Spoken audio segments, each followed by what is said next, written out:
stability of the coordination compound. Okay, stability of the coordination compound is depend upon the bond strength between the central metal ion and then ligand, ಅಥವಾ degree of association between the two species such as metal and then ligand. Okay, ಅದ್ರ ಮೇಲೆ depend ಆಗಿದೆ. ಅದನ್ನ ನಾನು ಯಾವ ರೀತಿ ಹೇಳಬೇಕು ಅನ್ನೋದನ್ನ ಒಂದು ಎಕ್ಸಾಂಪಲ್ ರಿಯಾಕ್ಷನ್ ಅನ್ನು ತಗೊಳ್ತೀವಿ. Reaction of the type M+4L equilibrium with Ml4. ಅದರಲ್ಲಿ ಸ್ಟೆಬಿಲಿಟಿ ಕಾನ್ಸ್ಟೆಂಟ್ ಅಥವಾ ಈಕ್ವಿಲಿಬ್ರಿಯಂ ಕಾನ್ಸ್ಟೆಂಟ್ ಅನ್ನು ನಾನು ಫೈಂಡ್ ಔಟ್ ಮಾಡ್ಕೊಳ್ತೀನಿ. ಅದು ಹೇಗೆ ಅಬ್ಸರ್ವ್ ಮಾಡೋಣ ಬನ್ನಿ. The stability of complex in solution refers to the degree of association between the two species, ಯಾವ್ದ್ರಿ metal and then ligand, involved in the state of equilibrium. metal and then ligand involved in the state of equilibrium. ನೋಡಿ ಇಲ್ಲಿ metal 4L give rise to Ml4. ಇವೆರಡರ ಮಧ್ಯೆ equilibrium state. The magnitude of the equilibrium constant for the association quantitatively express the stability. Thus, if we have a reaction of the type M+4L equilibrium with Ml4, ಒಂದು reaction ತಗೊಂಡಿದ್ದೀನಿ. ಈ reaction ತಗೊಂಡು step wise reaction ನಾನು explain ಮಾಡ್ತಾ ಹೋಗ್ತೀನಿ. Okay, M+4L direct ತಗೊಂಡಿದ್ದೀನಿ. ಈಗ ಒಂದೊಂದೇ ಲಿಗ್ಯಾಂಡ್ ಮೆಟಲ್ ಗೆ ಅಟ್ಯಾಚ್ ಆಗ್ತಾ ಹೋಗ್ತಾ ಇದೆ. ಪ್ರಾಡಕ್ಟ್ ಏನ್ ಬರ್ತಾ ಇದೆ? Okay,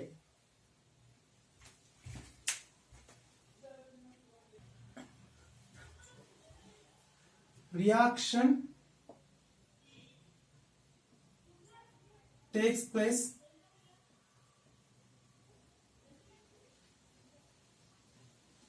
stepwise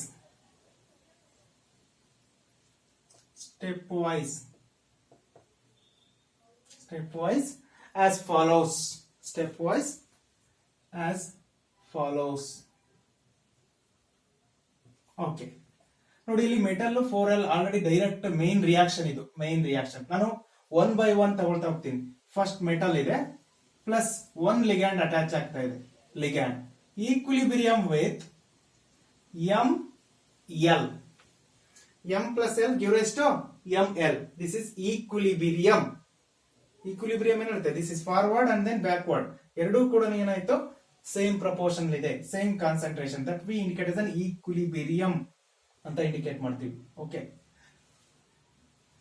M+L equilibrium with Ml formation ಆಗಿದೆ.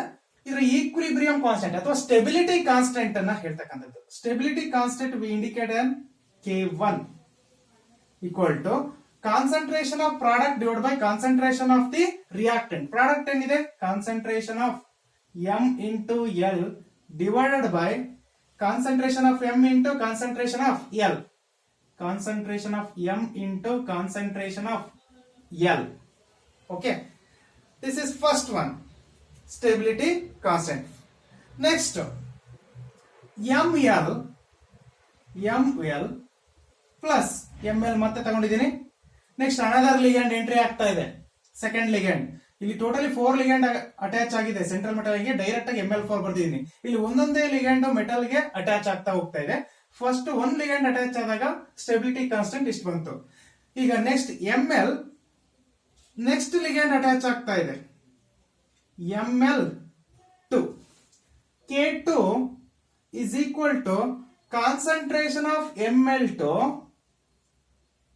divided by concentration of Ml into concentration of L. Okay, next third one, Ml2 ತಗೊಳ್ತಾ ಇದೀನಿ. Ml2 plus next ligand add ಆಗ್ತಾ ಇದೆ Ml3 ಆಗುತ್ತೆ. Next K3 is equal to concentration of the product ಏನಿದೆ Ml3 divided by concentration of Ml2 into concentration of L. Next fourth one, Ml3 plus L equilibrium with ml4. K4 is equal to concentration of ml4 divided by concentration of ml3. Concentration of ml3 into concentration of L. Okay. Next, K1, K2, K3 and K4 are stability constants. Stability constants. Next, beta 4 is equal to K1 into K2 into K3 into K4. Beta 4 is the overall stability constant.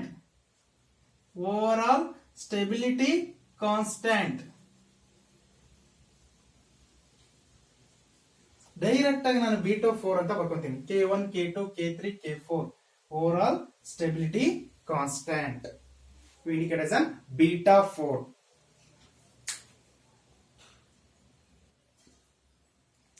ನೋಡಿ ಇಲ್ಲಿ beta 4 is equal to K1, K2, K3, K1 into K2 into K3 into K4. Beta 4 is the overall stability constant. ಇಲ್ಲಿ individual stability constant ಒಂದೊಂದೇ ligand entry ಆದಂಗೆಲ್ಲ individual stability constant ಬರ್ಕೊಂಡಿದ್ದೀನಿ. Overall stability constant ನಾನು directly beta 4 ಅಂತ indicate ಮಾಡ್ತೀವಿ. Okay, next, in the reaction involving many steps total stability constant we indicate beta N.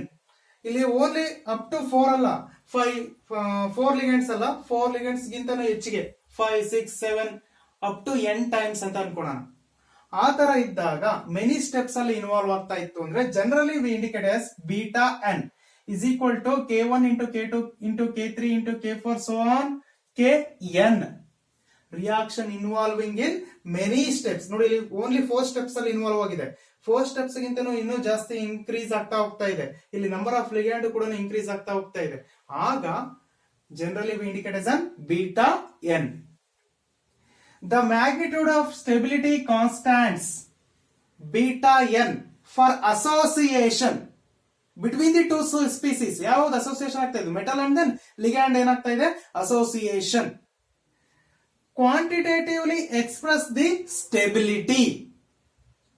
Larger the stability constant, more the stability of the complex. Stability constant ಏನಾದ್ರು ಜಾಸ್ತಿ ಇತ್ತು ಅಂದ್ರೆ stability of the complex ಕೂಡ ಏನಾಗ್ತಾ ಇದೆ? ಜಾಸ್ತಿ ಇದೆ. Totally stability of the complex compound is depend on stability constant. ಈ ತರ ಕ್ಯಾಲ್ಕುಲೇಟ್ ಮಾಡ್ತೀವಲ್ಲ, ಈ ಸ್ಟೆಬಿಲಿಟಿ ಕಾನ್ಸ್ಟೆಂಟ್ ಮೇಲೆ ಕ್ವಾಂಟಿಟೇಟಿವ್ಲಿ ನಾವು ಏನ್ ಮಾಡ್ತಿದೀವಿ? ಎಕ್ಸ್ಪ್ರೆಸ್ ಮಾಡ್ತಾ ಇದೀವಿ stability of the coordination compound ಅನ್ನ. Stability of the coordination compound quantitatively expressed by using stability constants. Larger the stability constant, more the stability of the complex. Alternatively, we write the overall stability constant for the reaction. Reaction ಯಾವ ತಗೊಂಡಿದ್ವಿ? M+4L equilibrium with ML4 ಅದನ್ನೇ ತಗೊಂಡಿದ್ದೀನಿ. Over stability constant ಹೇಗೆ ಬರ್ಕೊಳ್ತಿದೆ ಅಂದ್ರೆ beta 4 is equal to concentration of ML4 ಅಂದ್ರೆ product concentration of ML4. ಈ square bracket ಏನಕ್ಕೆ use ಮಾಡ್ತೀವಿ? ಕಾನ್ಸಂಟ್ರೇಷನ್ ಅನ್ನು ಇಂಡಿಕೇಟ್ ಮಾಡೋದಕ್ಕೆ, ಹೌದಲ್ವಾ? Concentration of ML4 divide by concentration of M into concentration of L. ಇಲ್ಲಿ 4 ಇದೆಯಲ್ಲ, ಅದನ್ನ ಪವರ್ ಅಲ್ಲಿ ಇಡ್ತೀವಿ. Concentration of L to the power of 4. Number of moles ಅನ್ನ ನಾನು ಪವರ್ ಅಲ್ಲಿ ಇಂಡಿಕೇಟ್ ಮಾಡ್ತಕ್ಕಂಥದ್ದು. Okay, this is the overall stability constant of 4 steps in this reaction ಅಥವಾ in this reaction. Higher the beta 4 indicates the greater stability of ML4. Beta 4 ಅಥವಾ stability constant of this reaction is higher, greater the stability of the ML4.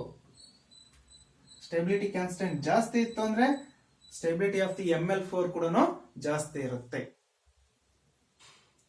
Okay, ಇದು ನಾನು generally ಹೇಳ್ತಕ್ಕಂಥದ್ದು. MN metal ಅಂದ್ರೆ M ಅಂತ consider ಮಾಡಿದೀನಿ, ligands ಅನ್ನ L ಅಂತ consider ಮಾಡ್ತೀನಿ. ಯಾವ್ದಾದ್ರು ಒಂದು ಎಕ್ಸಾಂಪಲ್ ತಗೊಂಡು ನಾವು ಇದೇ ರೀತಿ ಬರ್ಕೊಂತ ಹೋಗ್ಬೋದಾ? ಓಕೆ, ಎಕ್ಸಾಂಪಲ್ ನಾನು ಕ್ಯುಪ್ರಮೋನಿಯಂ ಅಯಾನ್ ಅಂತ ತಗೊಂತೀನಿ. ಕ್ಯುಪ್ರಮೋನಿಯಂ ಅಯಾನ್ ಫಸ್ಟ್ ಇದು ಹೇಗಿದೆ ಅವ್ರಿಗೆ ನೀಟಾಗಿ ಬರ್ಕೊಳ್ಳಿ. ಅದಾದ ನಂತರ ಒಂದು ಎಕ್ಸಾಂಪಲ್ ತಗೊಂಡು ಎಕ್ಸ್ಪ್ಲೈನ್ ಮಾಡ್ತೀನಿ.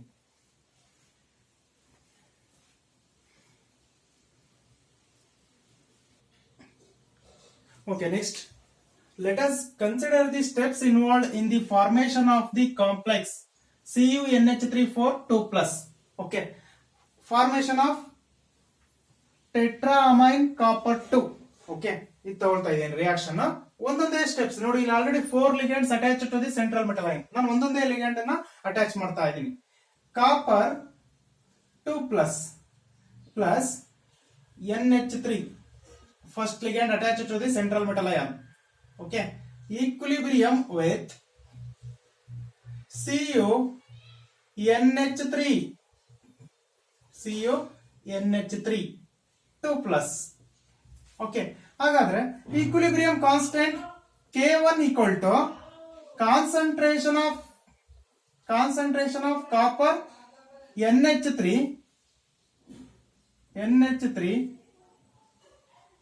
2+ divided by concentration of copper 2+ into concentration of NH3 ಅಲ್ವಾ? Okay, next one second ligand attach ಆಗ್ತಾ ಇದೆ. ಸೇಮ್ ಇದನ್ನೇ ತಗೊಳ್ತಾ ಇದ್ದೀನಿ. CuNH3 2+ plus next ligand NH3 attach ಆಗ್ತಾ ಇದೆ. ಮತ್ತೆ second ligand already first ligand attach ಆಗಿದೆ, ಈ ತರ ಫಾರ್ಮೇಶನ್ ಆಯ್ತು. ಸೆಕೆಂಡ್ NH3 ಅಟ್ಯಾಚ್ ಆಗ್ತಾ ಇದೆ. ಈಗ ದಿಸ್ ಈಕ್ವಿಲಿಬ್ರಿಯಂ ವಿತ್ CuNH3, ಇಲ್ಲಿ NH3 ಓನ್ಲಿ 1 ಇದೆ, ಇನ್ನೊಂದು NH3 ಆಡ್ ಆದಾಗ NH3 ಟ್ವೈಸ್ 2+. ಅದರ equilibrium constant K2 is equal to concentration of the product ಏನಿದೆ ರೀ, ಇಷ್ಟಲ್ವಾ? ಅದನ್ನೇ ಬರ್ಕೊಳ್ರಿ. CuNH3 twice 2+ divide by concentration of the reactant ಏನಿದೆ CuNH3 2+ into concentration of NH3. Okay, ಇದು ಸೆಕೆಂಡ್ ಲಿಗ್ಯಾಂಡ್ ಅಟ್ಯಾಚ್ ಆದಾಗ. Next third ligand, ಇದನ್ನ ಹಾಗೆ ಬರ್ಕೊಳ್ಳಿ. CuNH3 twice 2+ plus third ligand NH3 equilibrium with CuNH3. ನೋಡಿ ಇಲ್ಲಿ NH3 ಟ್ವೈಸ್ ಇರೋದು ಏನಾಗುತ್ತೆ, ಇನ್ನೊಂದು NH3 ಅಟ್ಯಾಚ್ ಆದಾಗ ಒಂದು NH3 ಟ್ವೈಸ್ ಆಯ್ತು. ನೆಕ್ಸ್ಟ್ ಇನ್ನೊಂದು NH3 ಬಂದಾಗ NH3 ಟ್ವೈಸ್ ಇರೋದು NH3 ಟ್ರೈಸ್ ಆಗುತ್ತೆ. NH3 3 times. Next equilibrium constant K3 is equal to concentration of product ಏನಿದೆ CuNH3 thrice divide by concentration of reactant. Concentration of CuNH3 twice 2+ into concentration of NH3. Next fourth ligand join ಆಗುತ್ತೆ. ಇದನ್ನ ಹಾಗೆ ಬರ್ಕೊಳ್ಳಿ.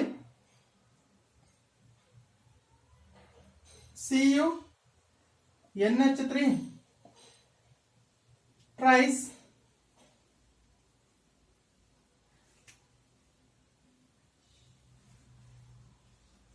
2+. Okay, here twice 2+ plus next NH3 add ಆಗ್ತಾ ಇದೆ. Fourth ligand product ಏನ್ ಬರುತ್ತೆ CuNH3 4 times. ಇನ್ನೊಂದು NH3 join ಆಯ್ತು ಅಂದ್ರೆ NH3 ಟ್ರೈಸ್ ಇರೋದು 4 ಆಗುತ್ತೆ. 4 2+ K4 is equal to CuNH3 NH3 4 times 2 plus divided by concentration of Cu NH3 twice 2 plus next to concentration of NH3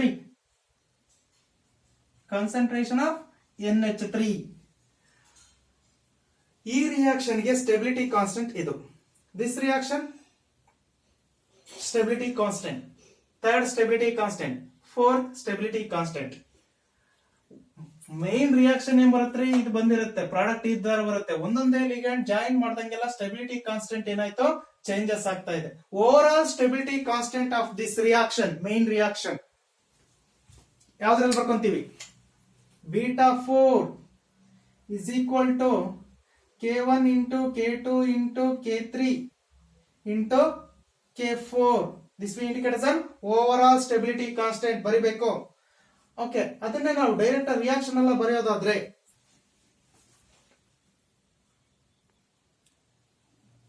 ನೋಡಿ ಇಲ್ಲಿ, the overall stability constant beta 4 for the reaction ಯಾವುದು, Cu2 plus ನಮಗೆ ಬಂದಿರತಕ್ಕಂಥದ್ದು CuNH3 4 2 plus direct ಆಗಿ ಕೊಟ್ಟಿದಾರಲ್ಲ ಅದನ್ನ ಬರ್ಕೊಳ್ತಾ ಇದೀನಿ. Cu2 plus plus 4NH3 equilibrium with CuNH3 4 times 2 plus.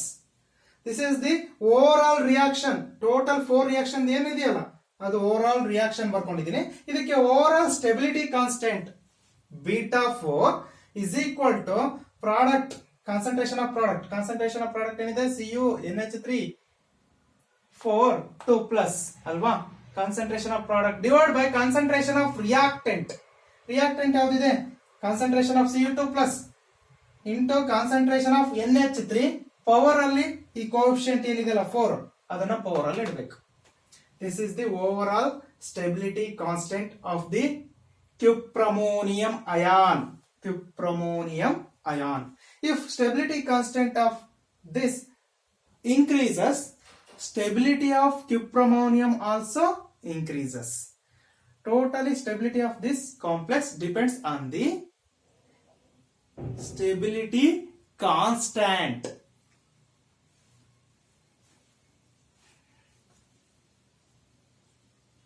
And also association of metal and then ligands. Last point ಒಂದಿದೆ, ಇದಾದ ನಂತರ last point, the stability of the complex can also be expressed in terms of log beta 4 ಅಥವಾ over all stability log beta 4 equal to log K1 plus log K2 plus log K3 plus log K4 in terms of we taken log. Okay, ಇಷ್ಟನ್ನ ನೀಟಾಗಿ ನೋಡ್ಕೊಂಡಿರಿ. ಇದರ detail higher ಸ್ಟಡಿನಲ್ಲಿ ಬರುತ್ತೆ. Okay, but ಇಲ್ಲಿ ನಿಮಗೆ ಗೊತ್ತಾಗಬೇಕಾಗಿರೋದು stability of the coordination compounds is depending upon the degree of association of 2 species metal and then ligand, and also depends on the stability constant we taken in terms of equilibrium constant. Okay.